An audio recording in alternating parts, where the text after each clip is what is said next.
Hello, welcome, Admin Shi.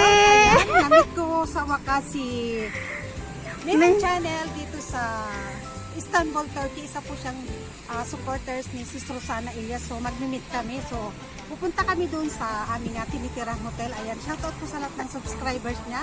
Sa lahat po ng mga nandito sa Turkey. Ayan, sa lahat ng mga kababayan namin dito. Ayan, OFW sa buong mundo. Ayan, Luzon, Visayas, and Mindanao. Subscribe na. Shoutout po sa inyo. Admin Shi Bicol here po.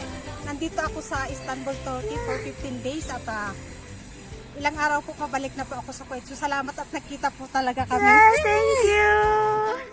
Finally, na-meet ko na si Admin Shi. Ayan, So, thank you. isi-share namin ito sa ano ba to ni Sis Rosana sa community. Ipapashare natin to. So, Ayan. sa kay Sis Rosana Ilyas, isang subscribers mo, isang supporters mo na thanks God at na-meet ko siya dito sa Istanbul talaga. So siya talaga yung nagbigay sa akin ng skits para po ma-reach ko po yung napuntahan ko pong Galata Tower. Siya po pala yung nag-comment doon na sis, bisitahin mo yung Galata Tower, is napakaganda. So